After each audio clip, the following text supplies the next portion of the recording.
Bismillahirrahmanirrahim. Assalamualaikum warahmatullahi wabarakatuh.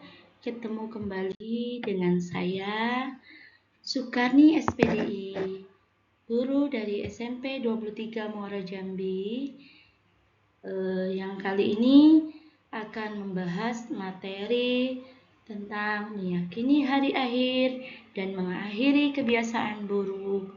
Pembelajaran kelas 9 semester 1. Baik, akan kita bahas satu persatu. Pengertian hari akhir.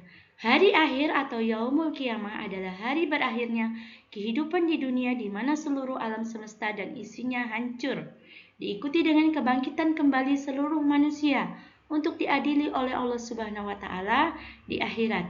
Kepercayaan akan hari akhir ini adalah rukun iman kelima dalam agama Islam. Dan meyakininya berarti paham bahwa setiap manusia akan dimintai pertanggungjawaban atas perbuatan di dunia untuk kemudian mendapatkan balasan di kehidupan kekal kelak di akhirat.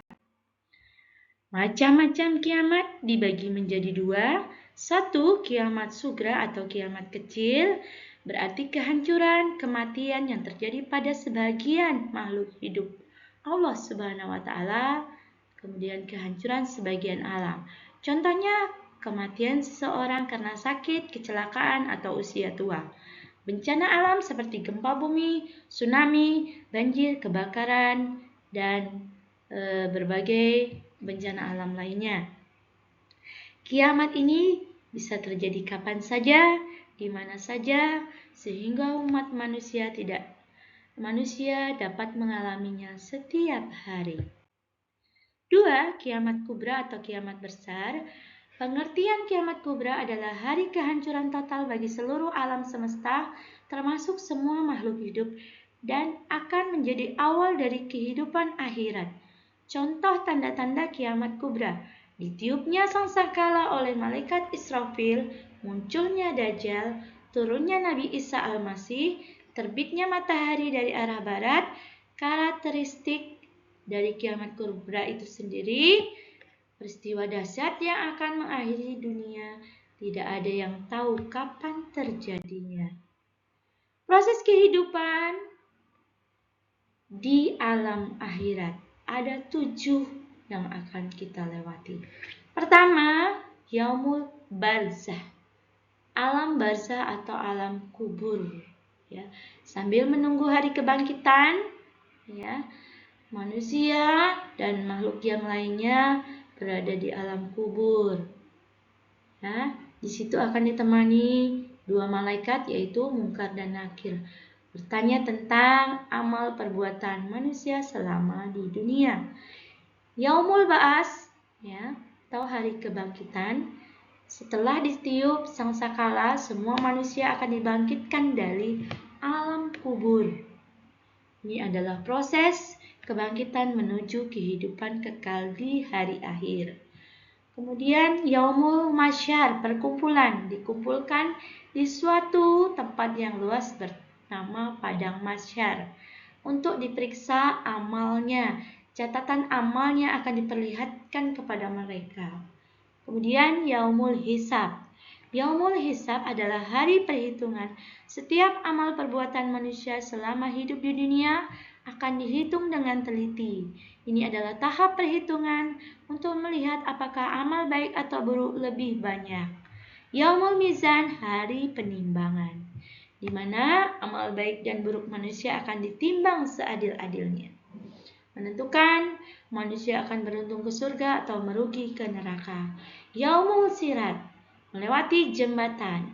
Penimbangan manusia akan melewati jembatan Siratal Mustaqim. Jembatan ini adalah jalan menuju tempat yang telah ditetapkan Allah, yaitu surga atau neraka. Yaumul Jaza, ini adalah tahap hari pembalasan terakhir, di mana manusia akan menerima balasan atas segala amal perbuatan mereka selama hidup di dunia, ya, berupa kenikmatan abadi di surga atau penderitaan di neraka. Surga dan neraka. Gambaran surga. Surga adalah gambaran sebagai tempat penuh dengan segala macam kenikmatan abadi. Alam sungai, ya, sungainya ada air susu, payau, kemudian sungai ada anggur, khamar yang lezat, buah-buahan macam-macam di sana. Kemudian gambaran neraka, di mana tempat yang penuh dengan siksaan bagi yang mereka ingkar melampaui batas. Makanannya berupa, ya, minuman yang panas, air yang panas, makanan buah zakun yang pahit dan berduri, sehingga usus mereka terpotong-potong. Pakaiannya terbuat dari api neraka. Kulit penghuni neraka akan hancur, diganti lagi dengan kulit baru agar mereka benar-benar merasakan siksaan. Wallahu alam, ya Allah, menakutkan sekali. Sudahkah kita mempersiapkannya? Langkah-langkah untuk mengakhiri kebiasaan buruk. 1. Sadari kebiasaan buruk Anda. Ya, kita sadari itu bahwa memiliki dampak negatif pada diri sendiri dan orang lain. Cari pemicu kebiasaan buruk ini. Misalnya stres, bosan dengan lingkungan tertentu. Tetapkan tujuan dan rencana hidup untuk selalu berbuat positif. Ganti kebiasaan buruk dengan kebiasaan baik, yaitu melakukan aktivitas yang lebih bermanfaat. Ciptakan lingkungan yang mendukung kebiasaan baik Anda. Cari dukungan dari teman, keluarga, dan orang-orang sekitar. Beri hadiah pada diri sendiri. Apabila mencapai target dapat membantu memotivasi untuk tetap berbuat baik.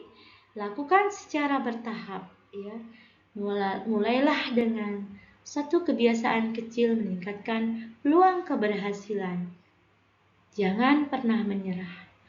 Tentukan waktu dan usaha. Jadi bersabarlah dengan diri sendiri dan jangan mudah menyerah jika terjadi kemunduran. Mungkin hanya itu materi kali ini yang dapat saya sampaikan. Lebih dan kurangnya saya mohon maaf, mudah-mudahan bermanfaat untuk kita semua. Akhirul kalam, Allahumma fiq ila ahwaq min tariq. Wassalamualaikum warahmatullahi wabarakatuh.